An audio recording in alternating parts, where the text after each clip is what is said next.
Hey, welcome back to the Intuitive Mindset with Jeannie Lynch. I'm so excited for my guest today. And let me just set this up real quick. We all have those friends that it doesn't matter how often you see them or when you see them, it's like you just pick up exactly where you left off. I call these friends, I call Heather, who you're about to meet, my low maintenance friend, because truly it went, what'd we do? We went 15 years without seeing each other, never disconnected. And here we are once again working together. And you'll find more out today what that exactly means. But let me set this up. Heather Holt, Holt Studios, Change Happened, Then What? She is a very dear friend of mine. I've recently been on her podcast, which hopefully you've heard and seen. And then today I wanted to bring her in because she has quite a story. And I think this might be the first time she's in front of a camera. So behind the mic and in front of the camera is two totally different things, as she will find out. So, Heather, I'm going to get quiet. I want to share your story, spiritual stories worth sharing. And I know this is kind of your format on your channel. We're going to explore all that today. But why don't you just tell us a little bit about you? And then, most importantly, as we open up the door to today's conversation, what was this spiritual story that you feel you have that's worth sharing to hopefully enlighten others and inspire others today?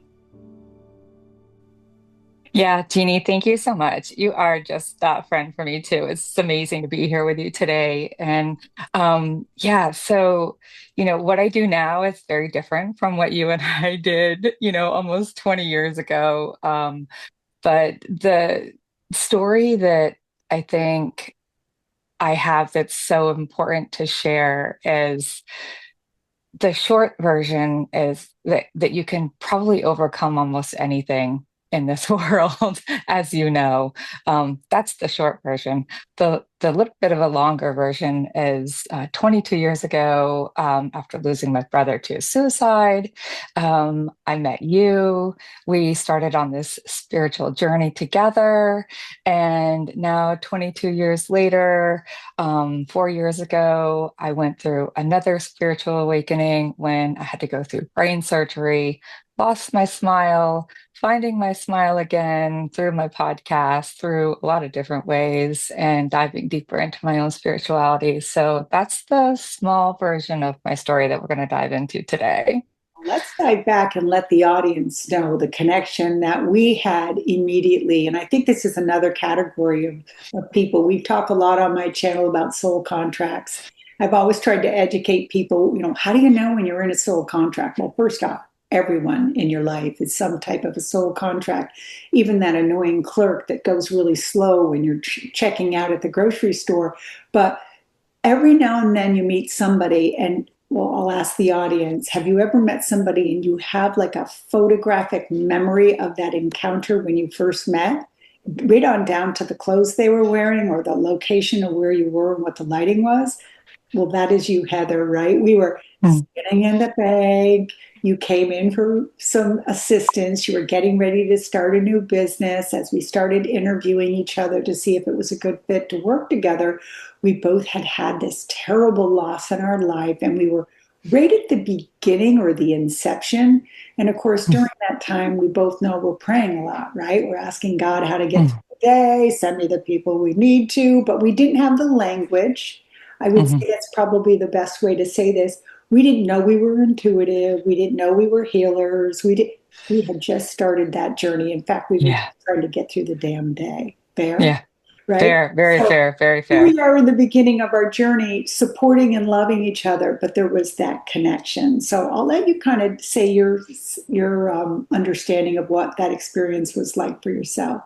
It Thank really you, was Nicole. just one of those days that you just never forget. And, sitting across the table from you, and I remember walking out and saying, I've known this woman for my entire life, or maybe lifetimes, and I didn't even know what that meant at the time.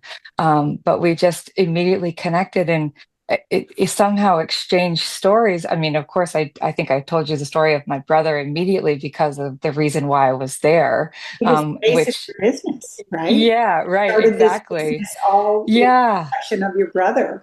Exactly. And then I think that opened the door for you to tell me about Isla. And so with that, we connected and then it just kept growing. And I think you gave me the names of three other people that I should connect with immediately because you were the connector.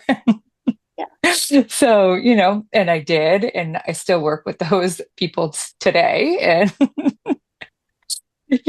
so one of them who's going to sponsor the podcast, this next season. Well, let's get a shout out to that person. Do John I ask Lancaster. you?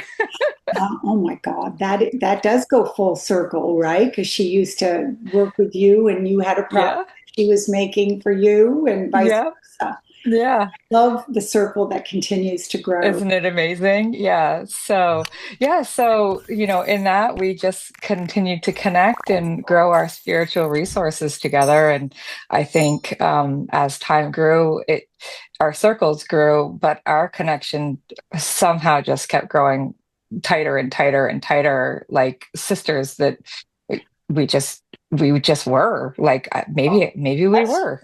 let's share with the audience something that maybe a lot of people don't know how famous we are. Uh, we went to a training with Sonia Choquette, Yeah, and we were her first Sixth Sensory group, right? So yeah, this yeah. will mean something to many people that I'm still in. Our circles are still the same, right? We started a spiritual group at your store Hmm. where we would bring people in once a month. This is going to sound very familiar to my group, and we would teach them spiritual modalities. We would work with all these different things, and we'd have guest speakers come in, and we helped teach these modalities to others so that they could become the healers that they wanted to become. And that was also your shop that you had, and right. So we're Yeah, taking people yeah. through your timeline. Let's get into, as we do this beautiful interview together, because we have a lot to explore tonight. Let's jump ahead.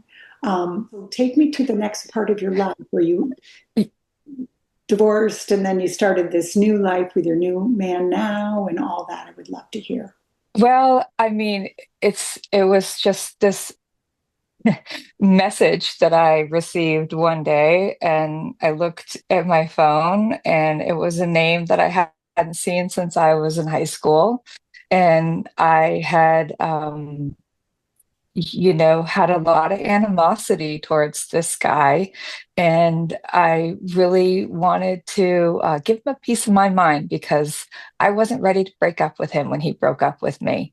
And so when he asked me for coffee, I told him yes. And I was damn sure going to go give him a piece of my mind because I was ready after 25 years to tell him who was boss. And we sat for 2 hours and conversated, and the soul connection that I have with this person for 25 years that I thought um, I had severed was never severed. And it was still there for him and for I. We want a little more detail than that. Did you have to finish? Was it like after we spoke, or did you halfway through this coffee realize, oh my God, like I'm still very connected to this person and this is the beginning of something else, or did it happen later on? It was the moment I turned around and he was standing behind me in coffee line.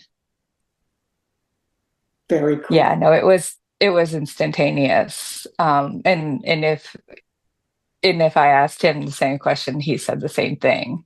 It was literally instantaneous. And I and it's what's funny is one time when we had the store down on Church Street, I had seen him before and I was still married at the time. And we said hi to each other and I had the same feeling, but I was very married and so was he. So we kind of just went our separate ways. And but for the entire 25 years that I was separated from him, I would dream about him. I would dream about his father. I was connected to his sisters. There was this connection that just was never broken.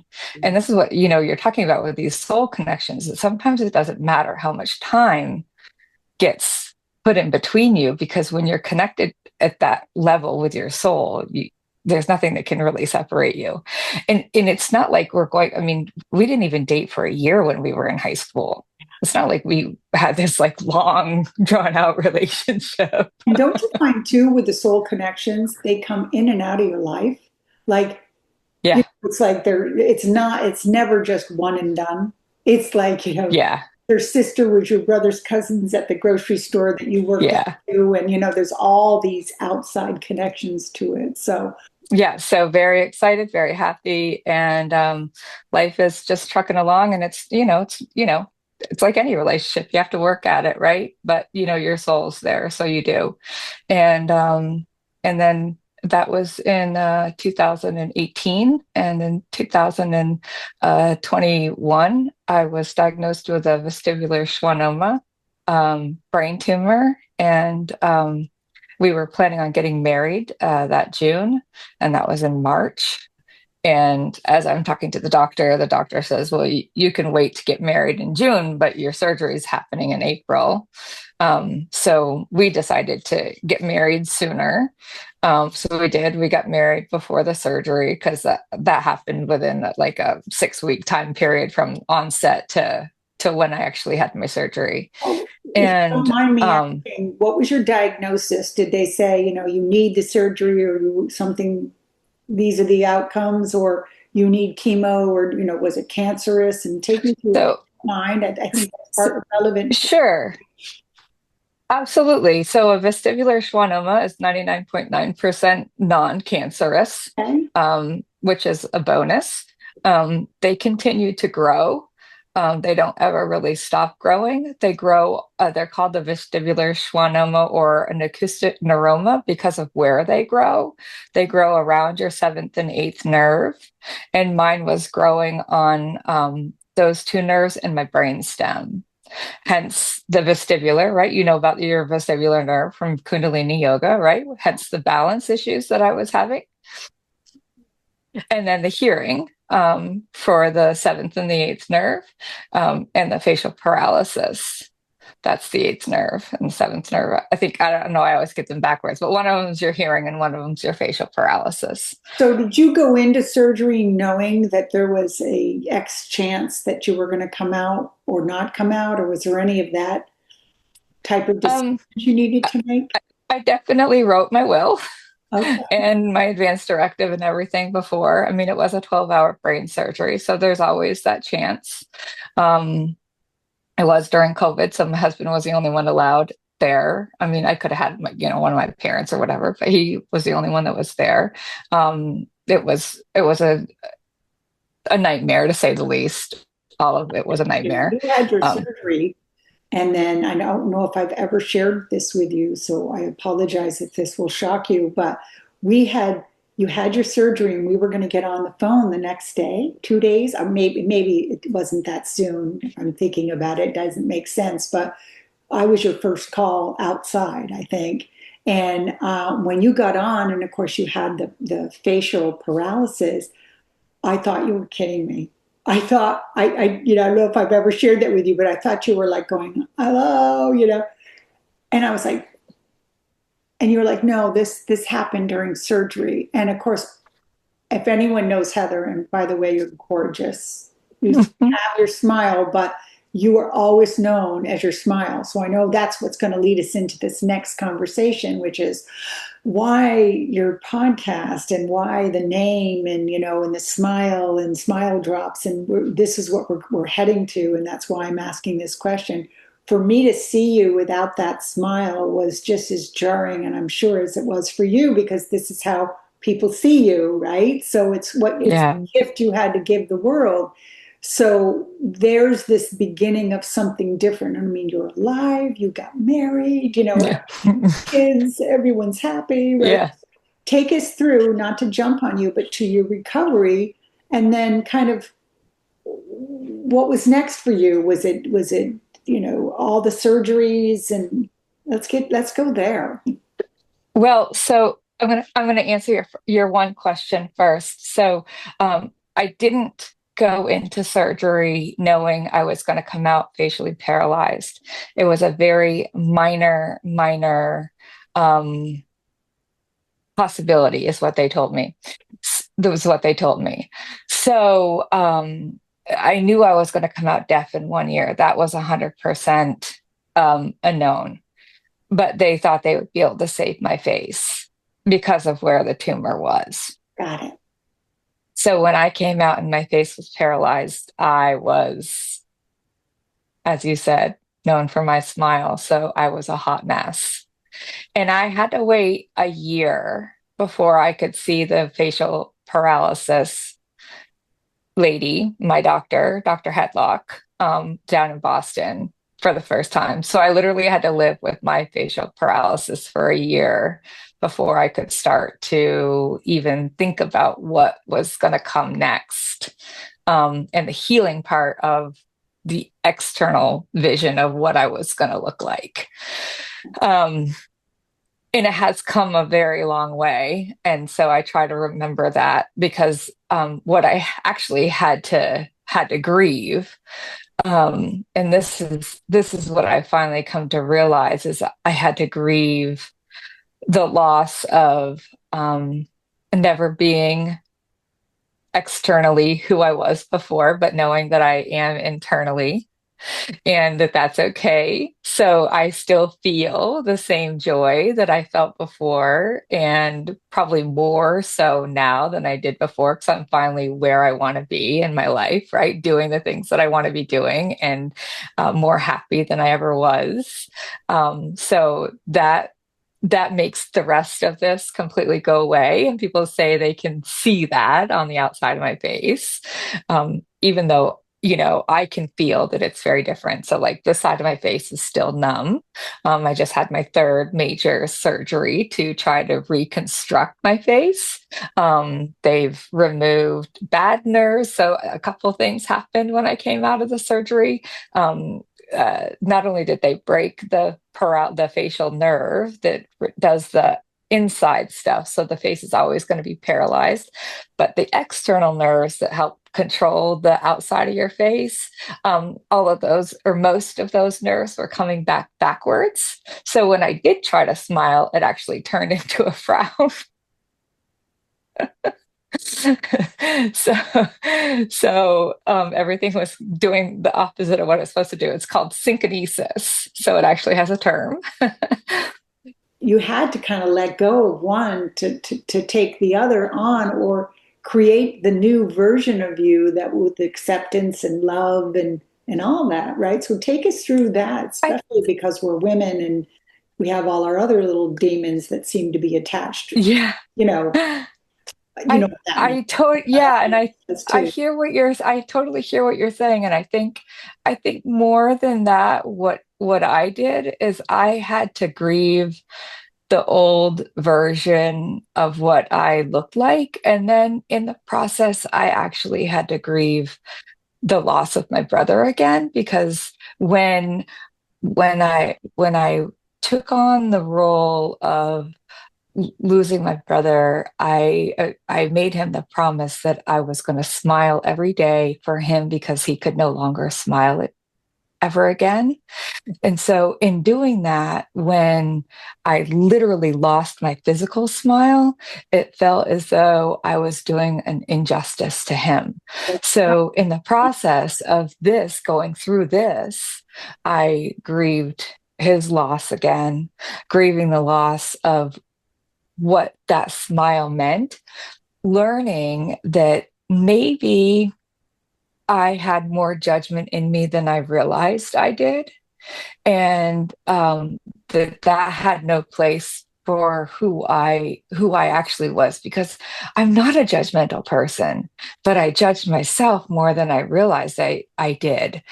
But I don't judge other people that same way. So why am I judging myself? So now I'm in this process, and I'm still in this process. It's only been, 3 years, right? So these aren't slow. You don't just all of a sudden get through this, but these are the lessons that I'm learning in the process, right? And these are the things that I'm unburdening myself from through this. And I just want to Yeah. do a little ad for your podcast real quick because I was your first guest, so I might be a little biased. Okay. I have been listening faithfully to every episode, and I know the people because your first season was the Friendship Chronicles. And so every time someone was getting on, I was like, that was part of our tribe, and I was getting to Mm. hear their stories and getting to learn these people from a different level.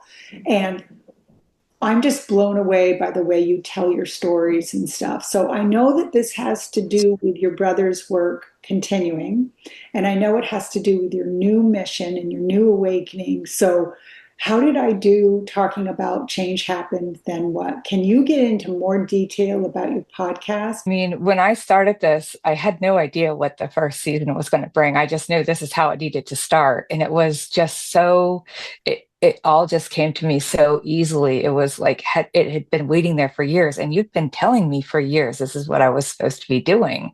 And I just, it never came to fruition the way that it has now, right? So timing is everything, right? But yes, do I want to make money at it? Absolutely. Do I want to have this be my everyday job? It practically is now. I'm up at 3 o'clock in the morning and I don't go to work until 7. And this is what I do, and I do my interviews in the evening when I come home from work. So yes, I mean, I have to have a full-time job still because I need to sustain my house at the same time. But this is what fulfills me to get up every day. Like the if you could see my desk, it's like just full of interview forms because I have 26 people lined up for season 2 right now. My And so I'm pretty sure it's actually going to go into season 3 because the interview forms are not stopping.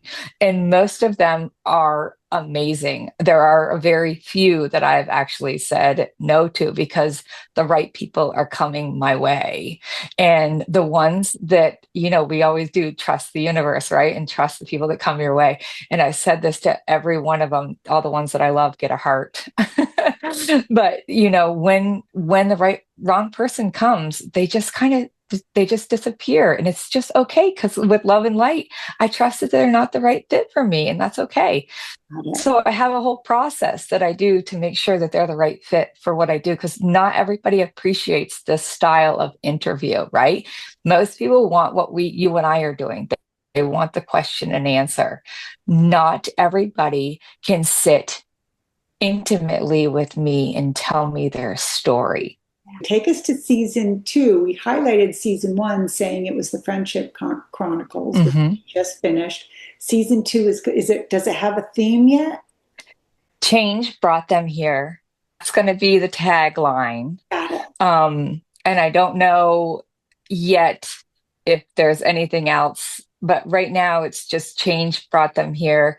And I still think the season 2 is just going to be 13 guests. Got it. And I actually have another 4 guests that their stories are so big that I think they're going to go into season 3 and they're going to make up 13 episodes, the 4 of them. And I'm going to do mini series on each of them because their stories are just that big. And what's really working for the podcast is the 20 to 30-minute episodes. And I don't want to break that because so one of the things I've learned is that the listenership, right?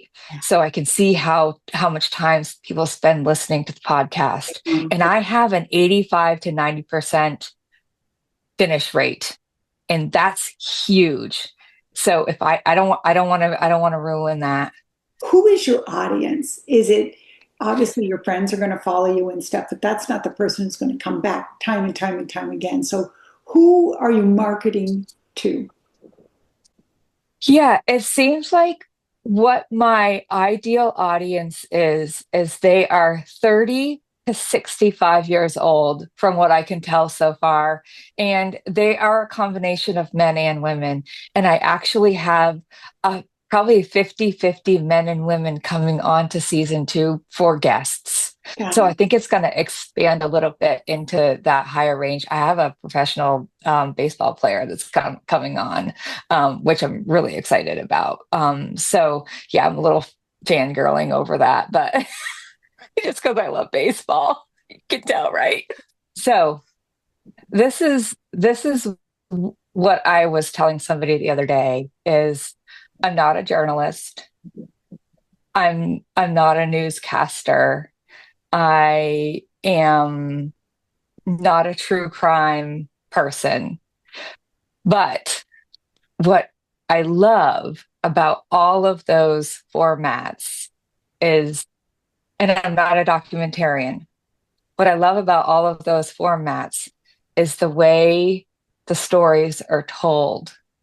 However, at the end of most of those stories, there is not a happy ending. And I wanted my podcast to have a happy ending always. Yeah. Sorry, spoiler alert. So, all of my stories that I tell are in a different format, not question and answer. I am a storyteller, a narrative storyteller without any of those backgrounds. I am going to tell your story through my lens with my background. And then at the end, you're going to tell me where you are today. And that story is going to end with a smile. That's what I am.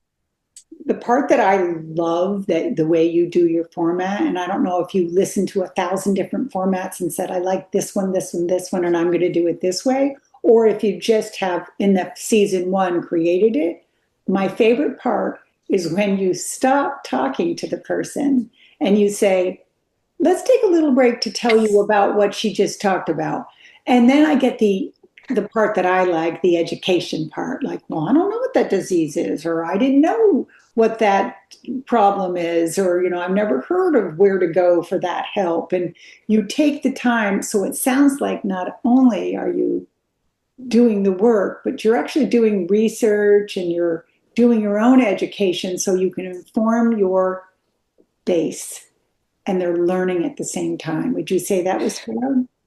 Absolutely. And that's part of what I wanted to do when I started this, because I started hearing these stories, right? So through my lens, right? I don't know who everybody is. I don't know what every disease is. So if I don't know, how the hell is everybody else going to know? And why wouldn't I take the time if I'm going to have this on my podcast to educate my listeners? I want people to understand what my guests are going through. Love it. Right. So, yeah, it's not just about putting this out there. I could let my guest ramble on about that disease or this or that and let them just give you the answer. Or I can be more succinct Yeah. for them and concise for you, the listener, so that you get just the definition. How can we end today so that people feel served with this video and sharing your story and kind of all wrapping it up together as your intentions grow for your show? Is there anything that we could add to this to kind of wrap up? If anybody feels inclined to come out and listen and follow and subscribe, just like you would ask anybody to, I would be so grateful. You would be so grateful. As that's really all anybody could ask for. Where should people start if they were going to start? Should they go back to season one and follow, listen to my podcast first? I'm only kidding. That was a plug. People can listen to whatever one because there is no serialness to it. They're all episodic. So find a title that sounds cool to you and take a listen. And if you like that, find another one that sounds good and take a listen. And leave a review. What people don't really understand about podcast world, and this is I think the biggest key takeaway that you and anybody else should know about the podcast world is that 5-star review or that actual written review that you leave on any platform is actually what gives people the lift that they need, these small indie podcasts that they need out there in the big sea of podcasts. Heather, one of the questions I always like to ask on my show is if you knew then what you know now. If we wrap up today and we were going to leave people with that kind of comical, here you've gone through so much in your life, right? So if you knew then what you know now, you would have what? I would have not worried about things as much. I would have let the process be a little easier. Can you take your advice for that as you continue to grow your podcast and the people who are listening today get to know you and whatever happens, happens, right? Que sera, sera. Yeah, I really try to every day. It's like it's one of the only things that I really try to not do so much is worry so much. I have learned to trust the process a little more than I ever did before, and this has helped me. The podcast has helped me more than anything. I was going to release your episode on one day, and I had to trust the process that wasn't the right day, and I did, and it worked out for the better that way. And for whatever reason, sometimes you go left instead of right, and those are the things I'm talking about. Just you got to just trust sometimes that it's just going to be okay. So, hey, Heather, Yeah. that is wrapping up our beautiful time together. It felt like it went like that. So, thank everybody for being in today. We will absolutely share this on all platforms. I'll put the links below to follow Heather. And please don't forget to write the review. And Heather, I love you so much. Thank you so much for your time. I love you too, Jeannie. Thank you. Great seeing your smile. Bye now. I asked my mother, what will I be?